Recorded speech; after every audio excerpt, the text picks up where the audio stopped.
Hey everybody, it's Shaman Sister Sin, and you're listening to the Meditations and More podcast. Today I wanted to talk to you about something people ask me about all the time, actually, and that is how to co-parent with a narcissist. Now, I'm not going to pretend that it will be an easy thing or that any method is narcissist proof, because most of you probably already know that that's just not the case. Anything that involves narcissists is difficult enough, and trying to get them to cooperate on something or do something in the best interest of anybody but themselves is ridiculously hard. It's basically impossible, to be honest. So what do? The first thing you need to do is approach this realistically.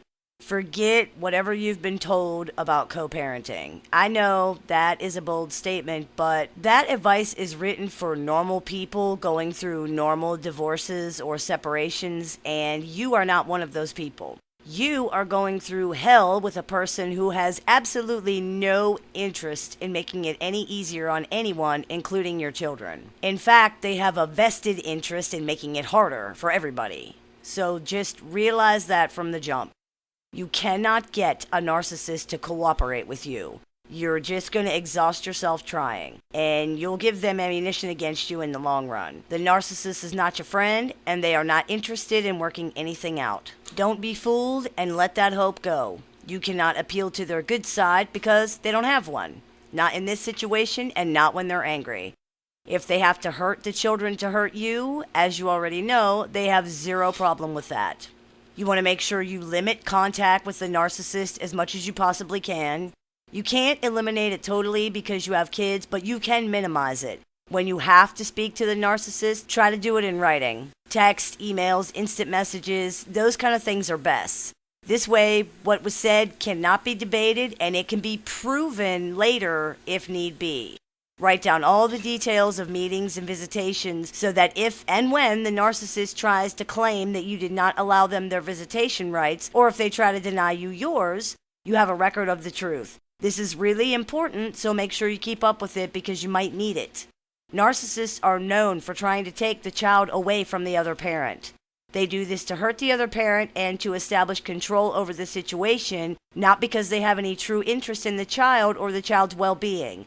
This is why you really need to stay at the top of your game so that you don't make any mistakes that would allow them to do that. The court does not understand narcissists, and they go by proof, so make sure you have some. Being raised by a narcissist is something that shouldn't be wished on your worst enemy. You have to protect your children, and in this instance, that means protecting yourself. When you do have to deal with the narcissist, make sure to employ the gray rock method. If you're not familiar with this, I did a few episodes of the show about it. You can watch the episodes entitled How to Successfully Deal with Narcissists or Break the Drama Cycle for a very detailed explanation. Basically, the gray rock method involves becoming a gray rock emotionally. You don't react to anything they say. This not only breaks the cycle and takes the power back from them, it stops them from having control over your life and your emotions. It gives control over your emotions back to you. This is so important, and it must happen if you're going to heal from this relationship. However, be warned.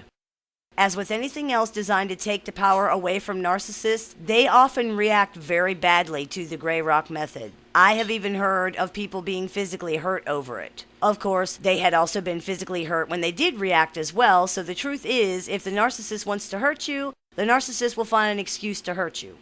This is why communicating in writing or over the phone is best. Narcissists can be dangerous people, and a narcissist who is losing control and power over a victim can be deadly. Prisons are full of them, and not enough, quote, expert advice takes this into account, so be careful.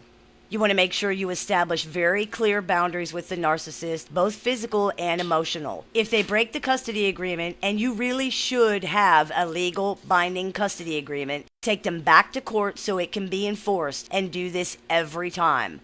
You want to send the clear message that their behavior is not going to be tolerated. Don't engage in their attempts to provoke you in front of your child. Don't argue or defend yourself, especially in front of your child or out in public. Simply walk away from the conflict. Let the narcissist be the one standing there shouting horrible things in the middle of the soccer game or at Chuck E. Cheese. Even if it's killing you not to respond, control yourself and walk away.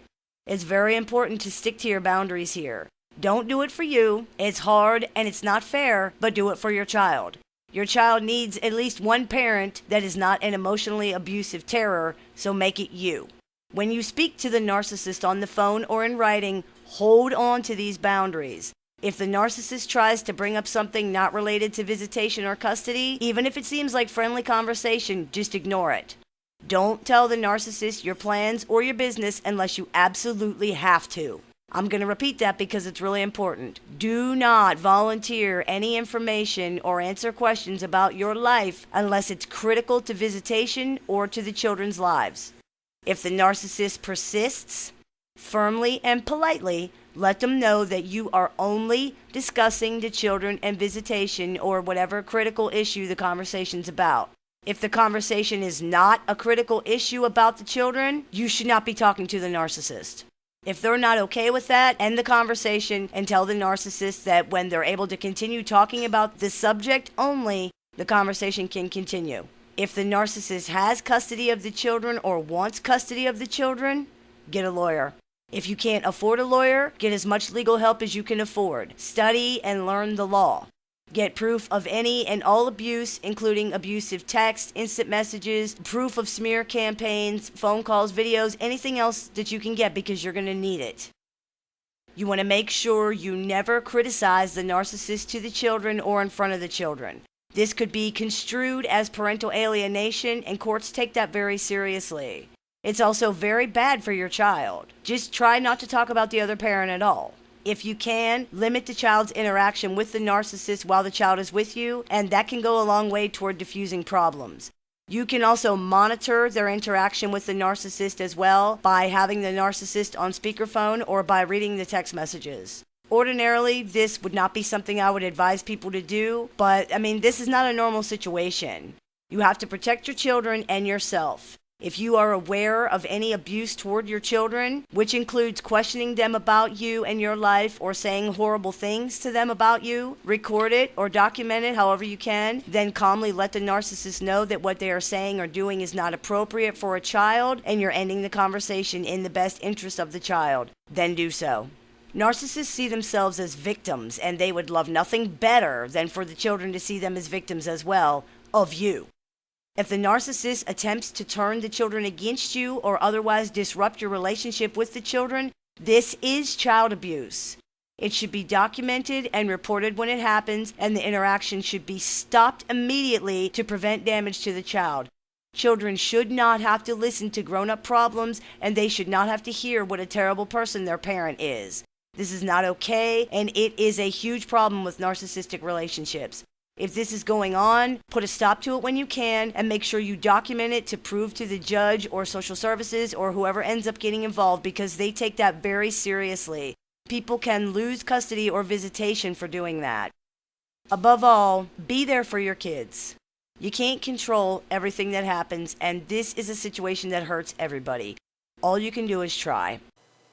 Hope this clears a few things up for you. As always, I look forward to your comments, questions, and suggestions, so please keep those coming. I take appointments online and over the phone Monday through Friday, so if you're interested in speaking with me, you can visit littleshaman.org and click the Book an Appointment tab to go ahead and do that. You've been listening to the Meditations and More podcast brought to you by littleshaman.org. That's me, Little Shaman. May the Great Spirit bless you and have a wonderful day.